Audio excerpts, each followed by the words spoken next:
Hello friends, recipe इन Hindi 5M में आपका स्वागत है। तो आज की रेसिपी में हम आपके लिए लेकर आ गए हैं अलसी के लड्डू। आप सभी जानते हैं कि अलसी हमारे लिए कितनी ज़्यादा फायदेमंद होती है, क्योंकि इसमें ओमेगा 3 जो होता है बिल्कुल भरपूर मात्रा में होता है। यानी कि जो बच्चे पढ़ाई करते हैं उनके लिए तो ये बहुत ही ज़्यादा फायदेमंद होते हैं, क्योंकि ये हमारी याददाश्त को भी तेज करते हैं और यही हमारी स्किन से जुड़ी जो भी प्रॉब्लम्स होती है उसे भी दूर करते हैं। और बालों में हमारे जो हेयर फॉल होता है उसके लिए भी ये काफ़ी फायदेमंद होता है। और इसी के साथ जो डायबिटीज़ वाले लोग होते हैं तो इसके लिए भी काफ़ी फायदेमंद होता है, क्योंकि डायबिटीज़ को कंट्रोल में रखता है। और सर्दी के लिए तो ये बहुत ही ज्यादा फायदेमंद लड्डू बनकर तैयार होते हैं। तो आइए इसे बनाना शुरू करते हैं। तो इसके लिए सबसे पहले हमें ले लेनी है अलसी के ये जो बीज होते हैं इस तरीके के। तो ये हमने इसमें 500 ग्राम ले लिए हैं और ये हमारे बिल्कुल साफ जो है बीज है। अगर आपके में थोड़ा सा कूड़ा या करकट होता है तो इसे आप निकाल सकते हैं। तो यहाँ हमने बिल्कुल साफ बीज लिए हैं। उसके बाद हमें इसे रोस्ट करना है। तो सबसे पहले गैस पर हमें एक कढ़ाई रख देनी है और उसके बाद हम इसमें डालेंगे 1 चम्मच देसी घी। तो ये जो लड्डू बनाए जाते हैं तो इसे आप देसी घी में बनाते हैं तो ये और ज्यादा टेस्टी भी बनते हैं और हेल्दी भी बनते हैं। इसके बाद ये जो हमने अलसी के बीज लिए हैं इसे हम इसमें डाल देंगे और इसे बिल्कुल धीमी आंच पर ही हमें भूनना है। और इसे आप लगातार चलाते हुए ही भूनना है, ताकि ये जो बीज होते हैं बिल्कुल हल्के हल्के फूल जाते हैं। इतना ही हमें इसे भूनना है। अगर आप इसे ज़्यादा भूनेंगे तो ये कड़वे हो जाते हैं। तो यहाँ हमारी अलसी बिल्कुल अच्छी तरीके से भुन चुकी है और आप देख सकते हैं कि ये थोड़ी फूल भी गई है। तो गैस को अब हम यहीं ऑफ कर देंगे और इसे थोड़ी देर के लिए ठंडा होने के लिए रख देंगे। तो इसके बाद हमें गैस पर रख देनी है एक कढ़ाई और इसमें हमने डाल दिया है 1 चम्मच देसी घी। तो यहाँ हमें देसी घी का इस्तेमाल करना है और इसके बाद हम इसमें ऐड करेंगे, ये हमने ले लिया है 1 कप गोंद। तो आप इसे कम या ज्यादा कर सकते हैं। वजन में ये 50 ग्राम है। तो यहाँ हमें इसे थोड़ा थोड़ा करके इसे भूनना है। गोंद को अगर हम इकट्ठा डाल देते हैं तो ये अच्छी तरीके से फूल नहीं पाता है, तो इसलिए इसे थोड़ा थोड़ा करके ही हमें फ्राई करना है। तो फ्राई होने के बाद ये कुछ इस तरीके का हो जाता है और ये ज़्यादा देर हमारी फ्राई होने में नहीं लगता है। तो इसलिए थोड़ा थोड़ा करके हम इसे फ्राई कर लेंगे और अब ये अच्छी तरीके से भुन जाता है तो हम इसे उतार लेंगे। अब इसके बाद आप देख सकते हैं कि गोंद हमारा बिल्कुल अच्छी तरीके से फ्राई हो चुका है। तो इसी तरीके से हमें बाकी ये गोंद को भी फ्राई कर लेना है। तो गोंद हमारा बिल्कुल अच्छी तरीके से फ्राई हो चुका है और ये जो गोंद होता है इसके सर्दी में लड्डू बनाए जाते हैं जो बहुत ही ज़्यादा हेल्दी होते हैं। तो ये हड्डियों से जुड़ी जितनी परेशानी होती है इसे दूर कर देता है। तो इसलिए सर्दियों में जो ये गोंद होता है इसे ज़रूर इस्तेमाल करना चाहिए। तो ये आप देख सकते हैं कि इस तरीके से फ्राई होने के बाद हो जाता है ये। तो यहाँ हमारी कढ़ाई में थोड़ा सा घी आप देख सकते हैं कि रह गया है। तो इसी में ही हम इसमें बादाम ऐड करेंगे। तो इसे इसी में हम फ्राई कर लेंगे। तो बादाम हमने आधा कप ले लिए हैं। आप जितना चाहे उतना ले सकते हैं, कम या ज़्यादा। और इसके बाद इसमें ऐड करेंगे हम काजू। तो काजू भी हमने आधा कप ले लिए हैं, यानी कि हमारी ये 50 ग्राम दोनों चीज़ें हमने इसमें ऐड कर दी है। और यहाँ हमने ले लिए है पम्पकिन सीड जो होती है, तो ये भी हमने 50 ग्राम ले लिए हैं। तो आप कम या ज़्यादा कितना भी ले सकते हैं। और ये ड्राई फ्रूट में अगर लड्डू बनाते हैं तो ये और ज़्यादा हेल्दी हो जाते हैं। तो इसे बिल्कुल हल्का हल्का ही फ्राई करना है। अगर आप इसे ज़्यादा फ्राई करेंगे तो ये कड़वे हो जाते हैं, इसलिए हल्का ही इसे फ्राई करना है। तो यहाँ हमारे ड्राई फ्रूट बिल्कुल अच्छी तरीके से फ्राई हो गए हैं। इसे हमें ज़्यादा देर नहीं फ्राई करना था। तो इसके बाद अब हम इसे बाहर निकाल लेंगे।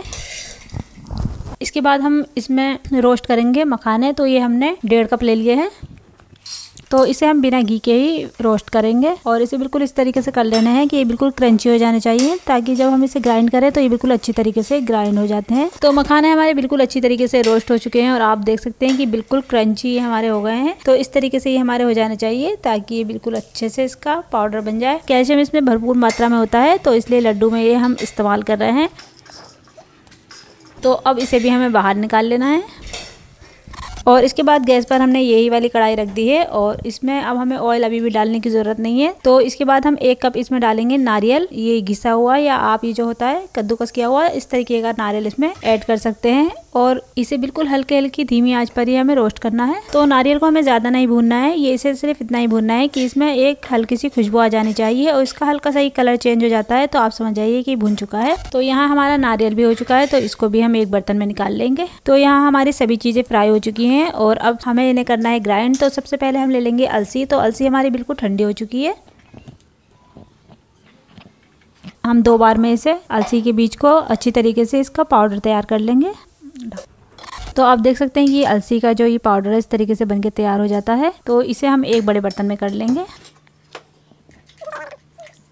तो सारी अलसी को हमने ग्राइंड कर लिया है और इसके बाद हमने ग्राइंडर में डाल दिया है मखानों को। तो यहाँ हम मखानों को भी ग्राइंड कर लेंगे। तो मखाने भी हमारे अच्छी तरीके से ग्राइंड हो चुके हैं, तो इसे भी हम इसी में डाल देंगे। तो इसके बाद हमने जो ये ड्राई फ्रूट फ्राई किए थे इन्हें भी हमें ग्राइंड करना है। तो एक एक करके जितनी भी चीज़ें हमने फ्राई की थी उन सभी चीज़ों को ग्राइंड करना है। और इसी के साथ हमने ले लिए ये छुहारे, तो इन्हें भी हम ग्राइंड कर लेंगे सभी चीज़ों के साथ। इसे हमने फ्राई नहीं किया था, इसे इसलिए हम अलग से डालना है।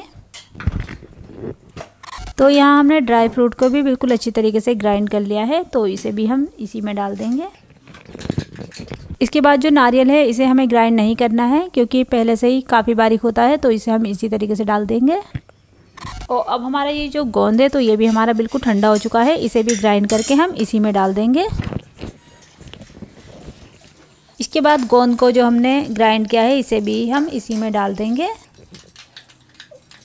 और अब सभी चीज़ों को हम इसमें अच्छी तरीके से मिक्स कर देंगे कि सब चीज़ें एक समान हो जाए। तो यहाँ लड्डू में हमें मीठे में गुड़ का इस्तेमाल कर रहे हैं। तो ये गुड़ जो है हमने काफ़ी हेल्दी होता है, तो इसके हम बिल्कुल छोटा छोटा क्रश कर लेना है ताकि जब हम गुड़ को पकाएं तो ये बिल्कुल अच्छी तरीके से मेल्ट हो जाता है। तो उसके बाद गैस पर हमने एक कढ़ाई रख दी है और उसमें हमने 1 चम्मच घी ऐड कर दिया है। तो यहाँ भी हमने देसी घी का ही इस्तेमाल किया है। और इसके बाद ये जो क्रश किया हुआ गुड़ है तो इसे इसमें हम ऐड कर देंगे। और आँच को हमें बिल्कुल धीमा ही रखना है वरना गुड़ जल जाता है और फिर ये कड़वा हो जाता है। तो बिल्कुल धीमी आँच पे हमें इसे सिर्फ मेल्ट करना है हल्का सा।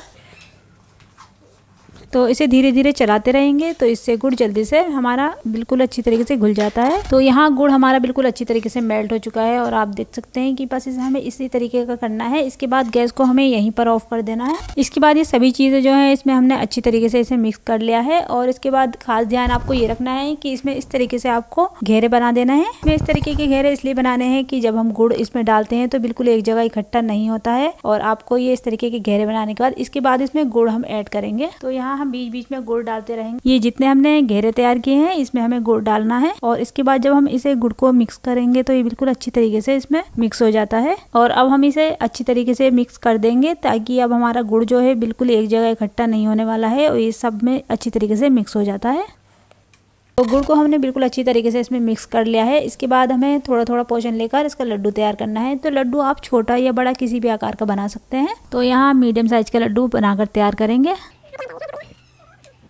तो आप देख सकते हैं कि बिल्कुल ये जब हल्का सा गुनगुना हो तभी आप इसके लड्डू बनाकर तैयार कर लें। तो ये फटाफट से आपके लड्डू बनकर तैयार हो जाते हैं। तो आप देख सकते हैं कि इस तरीके का ये हमारा लड्डू बनकर तैयार हुआ है। और इसी तरीके से हम बाकी के जो सारे लड्डू हैं बनाकर तैयार कर लेंगे। तो अलसी के लड्डू बनकर हमारे बिल्कुल तैयार हो गए हैं। ये बहुत ही ज़्यादा टेस्टी और हेल्दी लड्डू होते हैं और आपको अंदर से ये स्ट्रॉन्ग बनाए रखते हैं। तो आप इसे सर्दी में ज़रूर इस्तेमाल कीजिए और दिन में आप इसे एक लड्डू को ले सकते हैं दूध के साथ। तो आइए हम आपको तोड़कर दिखाते हैं कि अंदर से इस तरीके से बनकर तैयार हो जाते हैं। जो इसमें ड्राई फ्रूट होते हैं तो इस तरीके से दिखते हैं। तो ये बहुत ही ज़्यादा देखने में भी लड्डू अच्छा लगता है और खाने में भी बहुत ही ज़्यादा टेस्टी होता है। तो इस सर्दी आप इसे ज़रूर ट्राई कीजिए। और अगर आपको हमारी ये रेसिपी अच्छी लगी हो तो इसे लाइक कीजिए, शेयर कीजिए, कमेंट्स कीजिए और अगर नए हैं तो चैनल को सब्सक्राइब कीजिए। आज की वीडियो में इतना ही। Thank you for watching.